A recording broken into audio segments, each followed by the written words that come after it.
I'm Fredrik and I'm the filmmaker. And I'm Leilani Farha, and I'm the advocate. And we are now in season 4 of Pushback Talks. Did we ever think that we will land in season 4, Leilani? I think we hoped we wouldn't need a season 4, that we would be traveling the world spreading our messages that way rather than just through podcasts. But because this is a COVID project, but I mean, now we're getting used to it. Yeah. Even if it's always a little bit hard to start up after, well, I've been away to South America, filming in Chile, Amazing. Hanging out with friends in Brazil, and now I'm back to the cold winds of Malmo. But Chile, you were there at the most interesting, amazing time. Just tell us a little bit, Fredrik. I mean, you know, when you land in a place where history is really happening, you feel it everywhere. It's like an energy level of a society. And that's amazing. And you can really feel that everybody suddenly believes that change is possible. We can actually create something better for all of us. And that was the feeling. And it's strong. I was in Chile like 30 years ago when that the same moments again. Yeah. So it's really nice to compare it. And so it's cool. I will follow up, and you might meet it in a film one day. Wonderful. And for those who don't know, there was a major election in Chile, and they elected a very young, very progressive fellow who has a big job ahead of him. Yeah, I think the most interesting thing in Chile is that actually they're writing a new constitution. Yes. And the assembly that is writing this constitution is the most representative assembly in the history of the planet. So it's 50% women, it's 15% native people, and it's also representing all regions of this enormous country. Incredible. So that's a very interesting process, and that's my focus more than election. Right. But that this progressive young man Boric now won the election means that this process will get strong support from the government, which is of course really important. Well, I'm following it too, and working with some to push for the right to housing to be included in the new constitution. So we'll see. But now we're going to be in Europe and up here in the north where the winters are dominating. Oh, like yes. Back in your place, there's like 30 minus and crazy a lot of polar conditions in parts of Canada right now, in the east. We call it the east, but in Ontario, super cold, minus 30, minus 35 with the wind. Celsius. I saw you posting an image from a night bus in Toronto, and the image was like from a medieval painting almost. So it was like really tired, dirty people sleeping on top of each other on this bus. So this is also an image of the North today. So much poverty out there, and we're actually going to start off talking about that today with our guest, because we have a guest. We do. And our guest is coming in from Brussels, Belgium, but she is from Dublin, Ireland, Sorcha Edwards. Hi there. Welcome. Welcome. We have met many times in panels talking about the housing issues. I know you've probably met Leilani many more times than me, but we met a few times. But you are the General Secretary of Housing Europe. Indeed. A lobby organization member organization of social housing companies in the European Union.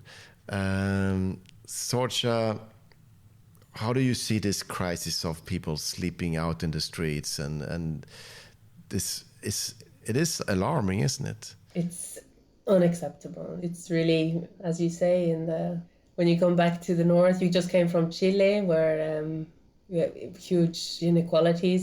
That's a given. But when you come back up here and we're living in basically the richest part of the world, the luckiest part of the world, it's just unacceptable to see the levels of housing exclusion that we are seeing and the fact that they are growing. And I think what's painful about it is that we know it's a choice. You know, we can do things differently. Things can be done differently.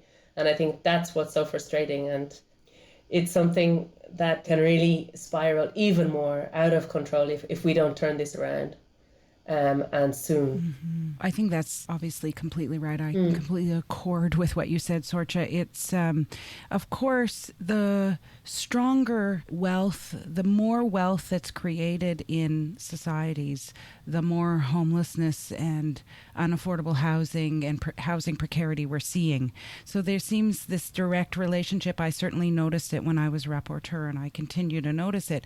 So Canada, for example, moved from 10th largest economy to 9th largest economy during this pandemic period. And we are seeing unprecedented amounts of homelessness. This image that Fredrik so eloquently exposed of these people using the public transportation system as shelters, right? As a home. That's where they sleep in the evenings to keep warm. And of course, it's political choices to benefit a few and harm the many. I mean, seems clear to me. The question is, how do we undo this mess? Yeah, I mean, I think that's a really insightful point that you're making. The richer we get, the more housing exclusion we see. And we have the intelligence, we have the tools to direct that investment, direct that money, and it's time to do that. It's time to take back control. I think what we are really seeing is just, I don't know if you think about the big social networks, and so the issues we have, and the fact that social networks are the ones that in some cases running elections or running how we are living, controlling how we are living. And when we see them going face to face with policymakers, we just see how out of touch policymakers are, how we're basically they're running rings around the public sector.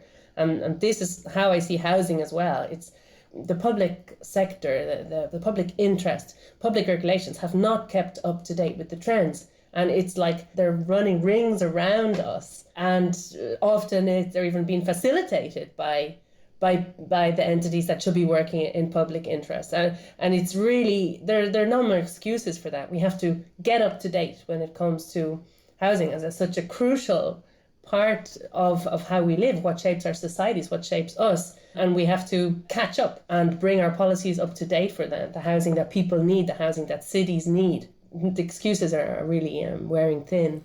But this you're in Brussels, you're up against the politicians with these issues. And we actually had in this podcast, we had the Vice President of the European Commission, Frans Timmermans, as a guest.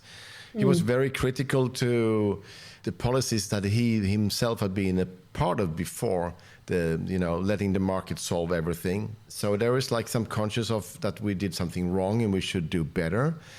Can you feel that this is happening now? That the politicians actually are trying better now? Yeah. So we're definitely seeing pockets of where it's happening.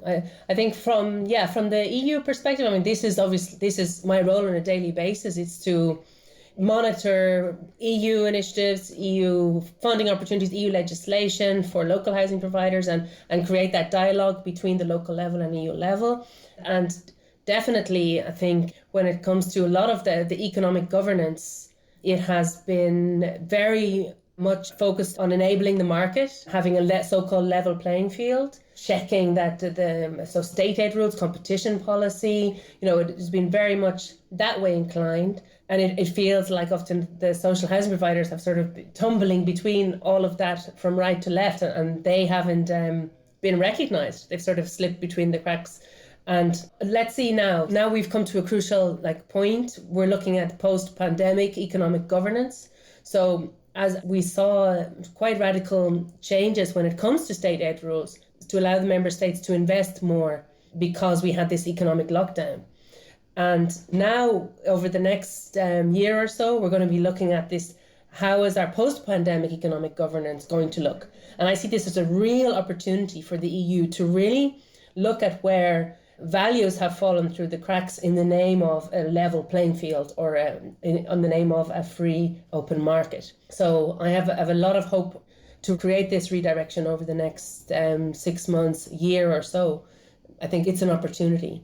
I mean, we saw during the pandemic just how much we depend on our governments. I mean, overnight businesses were closed down and people were paid in the most ideal scenarios. People were compensated for that. Schools were closed down or open based on evidence, you know. It was all based on real-time evidence coming through from hospitals, coming through from testing centres. So we saw that the state can really step in matters of public interest. And now we have the evidence on housing too. We have the evidence on how much it's costing to put people in temporary accommodation. We have the evidence on how many people are overcrowded, how many people are living in inadequate housing, how many people have mental problems because of loneliness, how many people are living in homes that are much too big and would be happier somewhere else. We have that evidence. So I think we have a taste of what evidence-based policy making can look like from this pandemic. So why not continue and bring it into where we really need it, housing, but have housing policy based on evidence and forecasts. It sounds, I mean, it shouldn't sound radical, what you're saying, but maybe it is. I mean, the European Union, maybe from a North American perspective, is like a social democratic project, but from our experiences over here is that it's a very neoliberal project. It has been extremely neoliberal, the European Union. It's been like the market, the market, the market, the market. It's been like the mantra of the European Union. So that's what I'm a little bit fishing for. Is there a shift coming up now?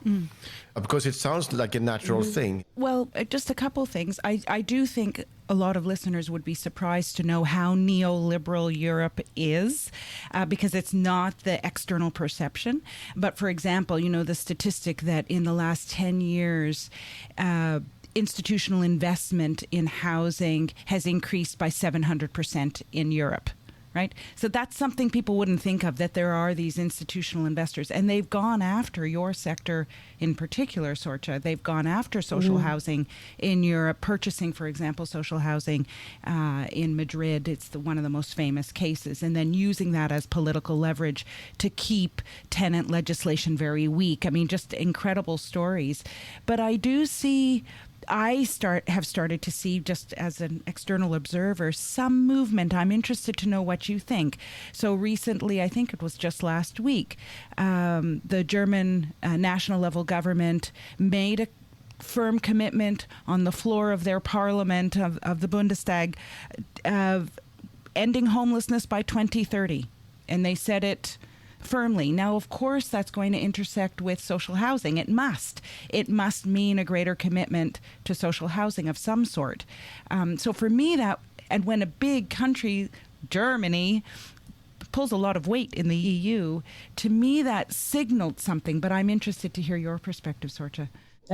Firstly, it's very important to point out, I mean, the examples you're giving about a sale of social housing, for instance, in Madrid, this is based on local regulation and local decision making. And there were actually policymakers who were brought to trial because of some of the decisions to sell. And I think the local regulation, I mean, recently we've seen, for instance, in Rotterdam, a limitation for investors to buy to let. You know, this local policymakers cannot wash their hands of this. This is a multi-level governance. This is planning laws at the level of villages, cities, towns. This is national legislation on how they also treat investment coming in, how they make obligatory quotas of social housing for new developments. So much of this can be regulated at national level. And capital, okay, you're talking about the increase in investors. Of course, capital and these, by its nature, it wants to multiply. And if it finds the opportunities to multiply, it's going to keep doing that. And this is what I mean about policymakers just not being up to date with the new reality and the need to make sure we have protection and buffers in place for citizens against these funds. I mean, we've also heard from members of ours who are competing sometimes with funds for access to land to build social housing or affordable housing. This is not acceptable, and this can be regulated at local level. So I think then at EU, it's a much more delicate, let's say, almost it's like to be a detective to figure out, okay, what are the hooks at EU level that can really then make a difference. Of course, if we look at the Capital Markets Union, facilitating this free movement of capital, what ways we could we could impact that. We look at how short-term lets are treated at European level in the relevant directives. We look, for instance, at state aid rules and how they are perhaps discouraging local authorities to invest in social housing in different ways because of their complexity and because of the lack of clarity about who target groups should be. So it's a really delicate operation at EU level, but you really have many different levels of governance that are in play here. But definitely you mentioned the commitment now to ending homelessness. This is very promising. And I think it's something, as you say, definitely interlink with social housing.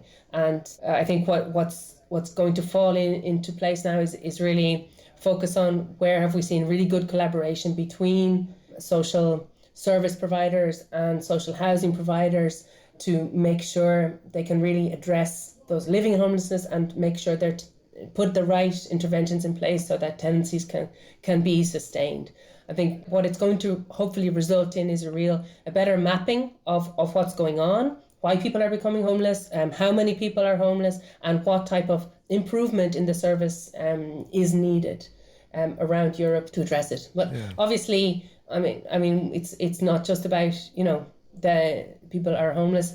We have to, the numbers that are in unaffordable housing are much, much, much greater.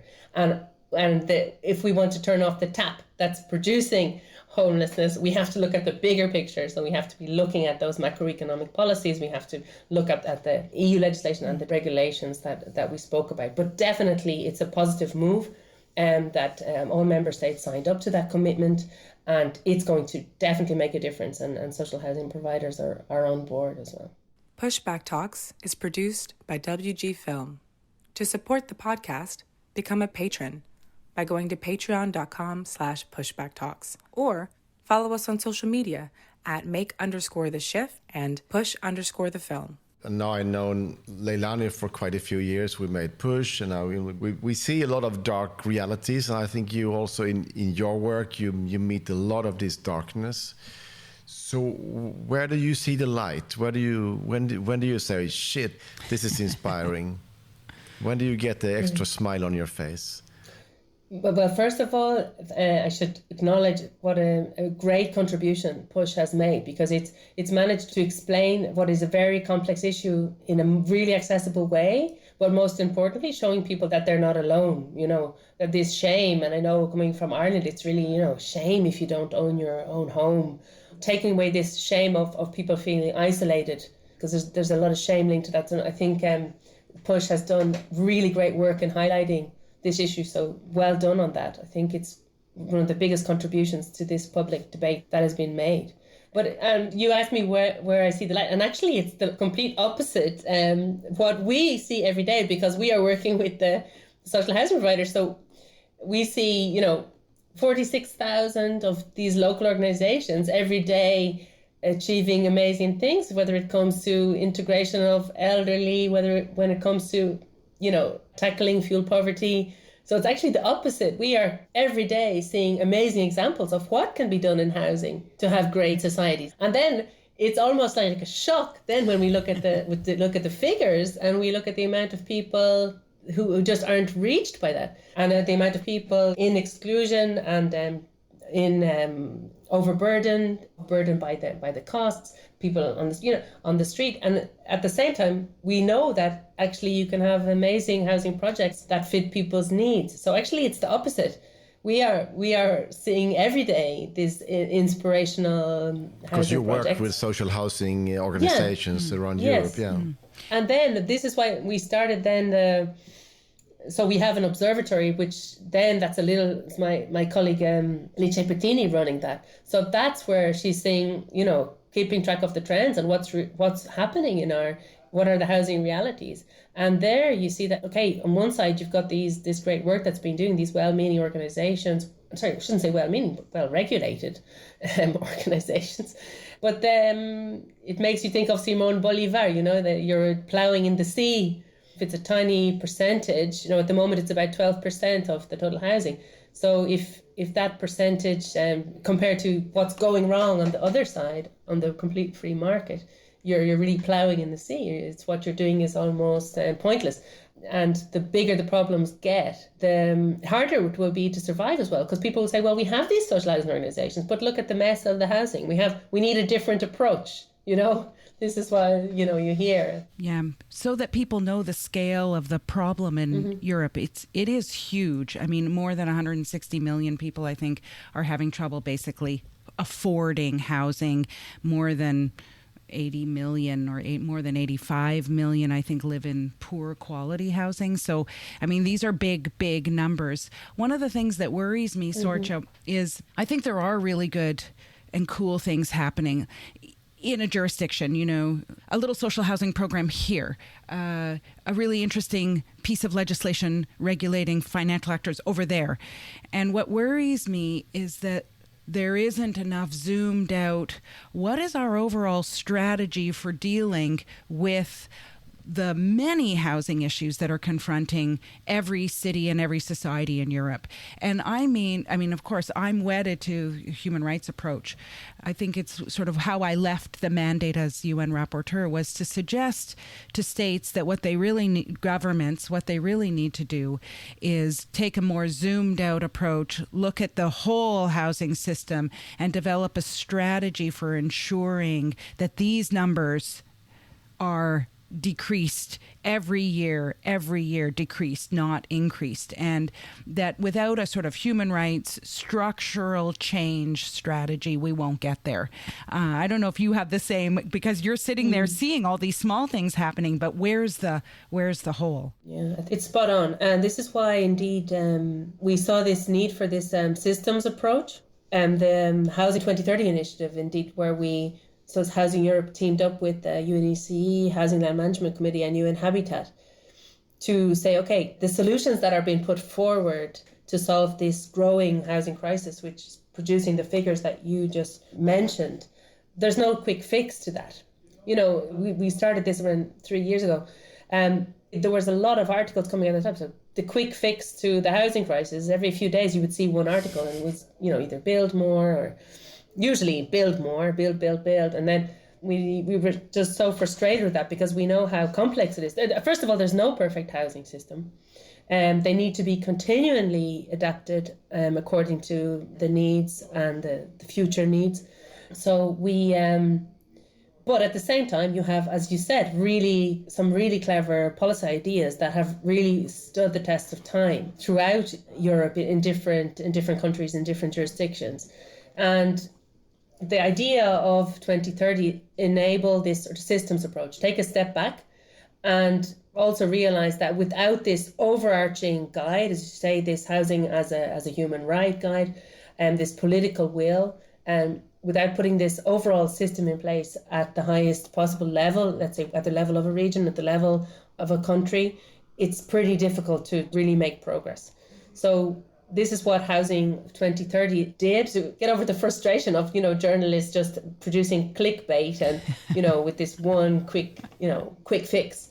It was saying, okay, look, there's a huge amount of knowledge in our universities. Why not tap into all of those academic experts that are constantly studying housing, and try to bring that into the policy debate. So we worked with some amazing experts, Holger Vollbaum, Julie and Michelle Norris, to sort of tap into all of that expertise based on what has actually worked in housing systems. And actually, so you mentioned that, okay, these are isolated examples, but you do have some really clever funding instruments or governance instruments that have worked for 4 decades in a very large geographical area, and that are worth really honing in on. I mean, just what really came to light, for instance, was the way to fund social housing in France based on people's savings, you know?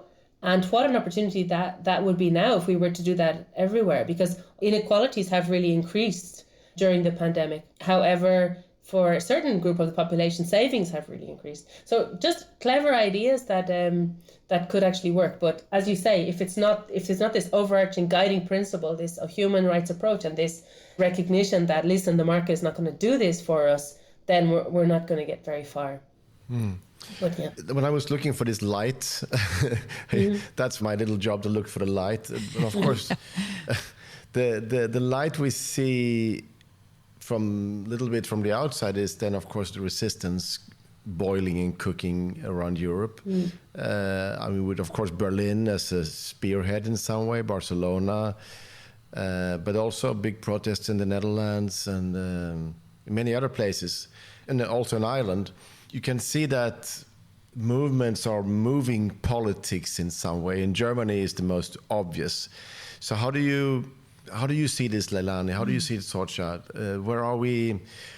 Is this changing the map? Oh, for me, there's no doubt that it's the movements that will change the way this all works, and this all happens in Berlin and different parts of Spain where the movements are really strong now. Netherlands, as you say, are making legislative difference. It's not just that they go onto the streets and are marching and chanting. They are making very concrete demands for structural change, which is legislative change, so that they have a legislative framework they can then invoke and use to make sure that people aren't living homeless or unaffordable rents or can't pay for the heat. So I put a lot of stock in those movements, but I still want those movements to be asking for the big piece, which is what the Chileans are doing. They're asking for the big piece, the Constitution. Now, in Europe, most constitutions include the right to housing, but most governments or national level governments don't have a big strategy that says every policy we enact, every law we enact should be toward social well-being, the human right to housing. That's where I'd like to see the movements go. Are you going that way, Sorcha? Housing Europe? So I'm just looking a little bit at the last Eurobarometer, and indeed in Ireland and Luxembourg, housing was mentioned as so they were countries where people were asked if housing is among the top 2 most important issues facing the country. So you can see that even the Eurobarometer is starting to see that. And very often it's linked to the cost. So there's a clear link. If you look at the Eurobarometer statistics, there's a clear link to the overburden rate and the excessive costs. But we do still see a big generational divide. So the fact that you have, and we outlined this in our last State of Housing report as well, it's like almost second-class citizens.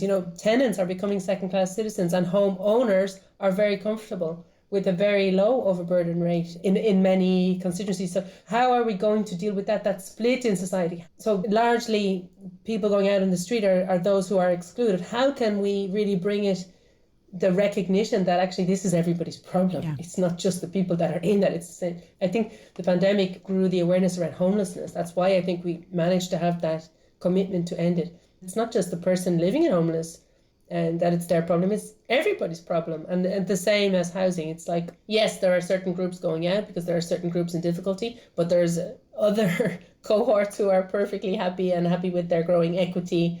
So it's a challenge for politicians now is to bring it to the mainstream, to get this recognition that they need a change in direction.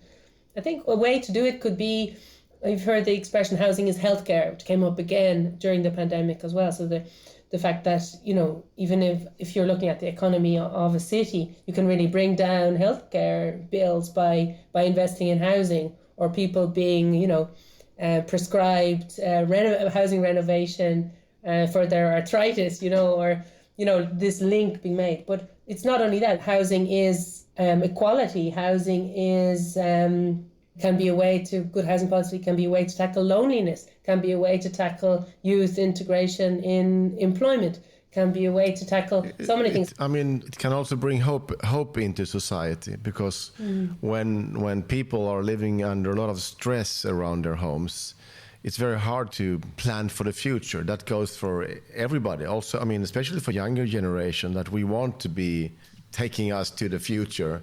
If they are under an extreme stress, and you told me about your niece in Dublin, what's up with her? Well, I think like many young Europeans, their lives are on hold to a certain extent, because let's say a rent in downtown Dublin would cost over €2,000. How many people can afford that?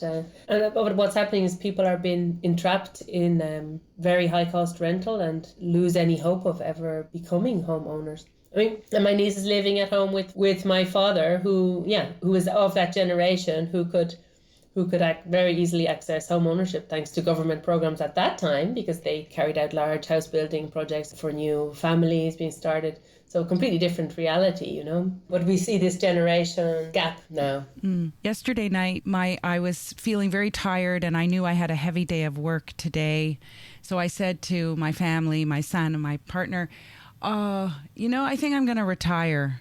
And my son turned to me and he said, "You can't retire." He's 16. He said, "You can't retire. You haven't made it so that I can have a decent, adequate home when I'm older. You have to keep working." And here I am.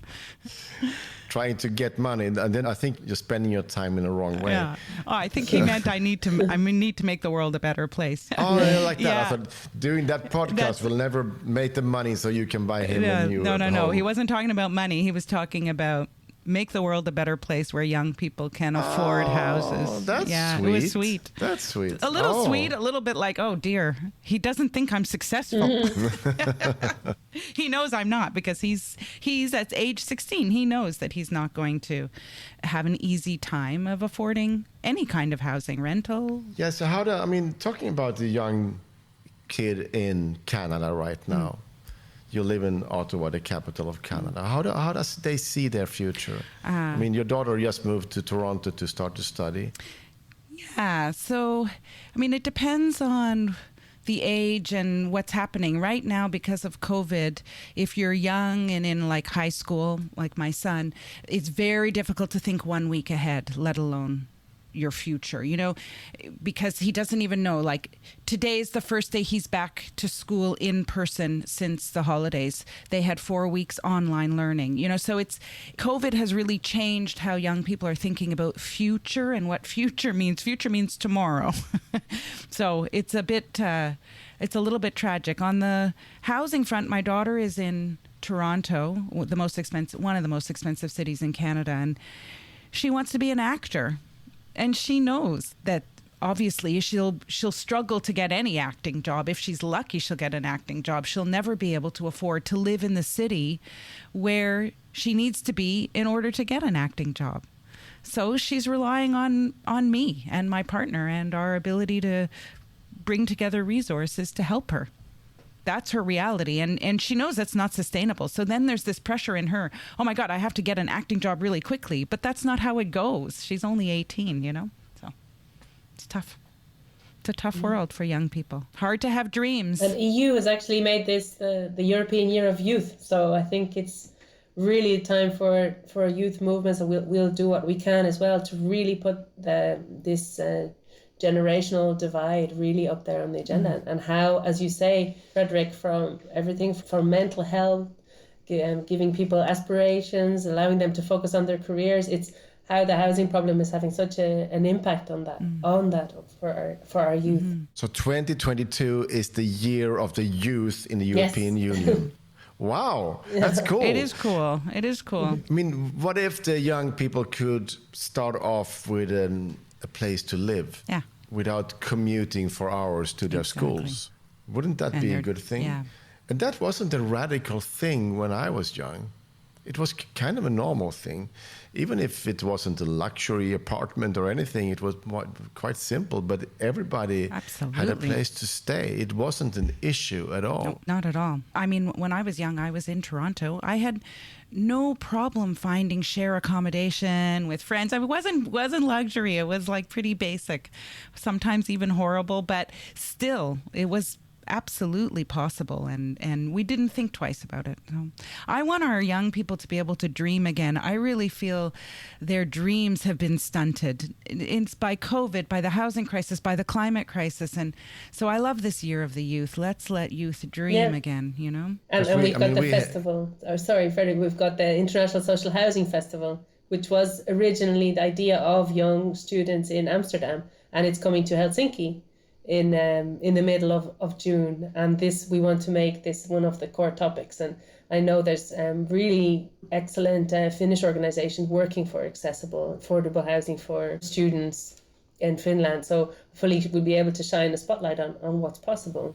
Yeah. I mean, we had a podcast with a student in Turkey. It's become so expensive to live for the students. So they had a movement where they were sleeping in parks.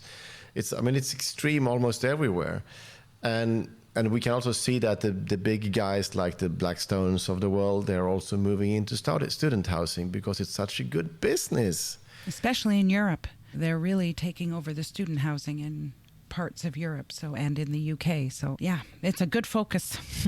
Sorcha, how do we fight the hedge funds coming in and snapping up our student homes? How do we fight that? Tax rules for a start. I think we start to really load on the tax for those investors that are just extracting value from our homes. We see some moves in that direction, but not enough. As I say, we see housing co-ops, social housing providers building student housing. We need to provide the land to them, make sure they get the tax breaks to access the land or are given the land to construct. I think it's not a real mystery, you know. I think the tools are there, the knowledge is there, it can be done, it is being done, and just allowing a quick buck to be made at the expense of our students is it's unacceptable. Okay, good. Tax the rich. Mm-hmm. That sounds like a good slogan. Yeah. And tax breaks for those who build for young people and for people in need. That's a good start. Leilani, are you any more on your list for 2022? I think I've already said what I think should happen, which is rights-based housing strategies that tackle all of these issues as a whole. Is this something that you will think will happen in the European Union, Sorcha? That the human rights perspective now will be stronger in the new guidelines that you are writing there? I think the fact that we've got this commitment to end homelessness, it's going to really point us in the right direction. We also are led by France. We will have a ministerial meeting with ministers responsible for housing on the 8th of March. And this meeting hasn't taken place in a while, so that can also be a real trigger for a change in direction, but it's up to all of us to raise our voices on that and to make sure it happens. We have to keep the pressure up. That's why I think the inspiration from Berlin and Barcelona, others, and Amsterdam is so important, that the pressure needs to be there otherwise the politicians will run in a different direction. Yep. So can we keep the pressure up, Leilani? We can keep the pressure up. There's no choice. And this is about accountability. Governments are accountable to their human rights commitments. And that's what the social movements do. They keep them accountable. So that's like a very good ending line. We will keep them accountable and we will keep hunting them. And you, Sorcha, you will keep working hard in Housing Europe and to keep the pressure. Yeah, and actually, as I said a little bit earlier, I think also what we need to do is take how the pandemic was handled was really based on bringing in evidence, bringing in experts. You know, we saw experts being brought up and given the floor, you know, experts on disease, on infection, speaking to the public. And I think this is what we need to do in housing as well. Bring the evidence to the fore, bring the experts. As I mentioned earlier, we brought in experts like Julie Lawson, Holger Walbaum, Michelle Norris, you know, who have been gathering evidence and managing evidence on housing for so long. Bring these people to the fore so that decisions around policymaking are not made in dark rooms or with brown envelopes or with a complete lack of transparency. We have to shine a light on what can be done on those islands of hope, but also shine a light on the transactions that are being made and transactions that are making large parts of our population second-class citizens. And I think we can try to draw on what we learned from this horrible pandemic in terms of transparency of policy making. So you are hopeful, Sorcha, for the year of the youth? Have to be, yeah. Leilani, are you hopeful for the year of the youth? I'm looking for my hope. Yeah. No, we have to be hopeful. I mean, we have to believe change is possible. Surely, I mean, we know this. This is not a place to remain. Societies writ large, the world's a mess, from the climate crisis to the housing crisis to the pandemic, right? So obviously this isn't good enough. There's my hope. That's good. I think hope also lies in understanding things, and that's why we are doing this podcast, to try to keep understanding what's going on, and if we understand it better, it's easier also to change it. That was the whole ambition with Push, of course, the film. Thank you very much for your good work, Sorcha Edwards, Housing Europe, and thank you for being on our podcast. Thank you guys for all the work you're doing for those people in housing exclusion. It's really, really important. Thank you. Leilani, how do we fund this funny podcast? I read a statistic the other day that said there are 1 million podcasts. 1 million podcasts, and we are one of them. And like all podcasts, we need resources. And the way in which we get resources is through supporters, people who think what we're doing is important and the conversations we're igniting are important. So you can become a Patreon by going to patreon.com and looking for Pushback Talks. And every little bit helps.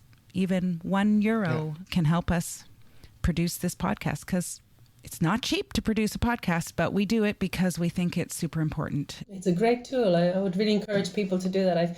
I've few Irish comedians during the pandemic really helped me through, and joining and supporting them on Patreon was a way to acknowledge that. So I'll be jumping onto your Patreon as well too. Thanks, cool. Sorcha. That's cool. Nice. And we have listeners in 124 countries, which I think tells a story about how global this housing issue is.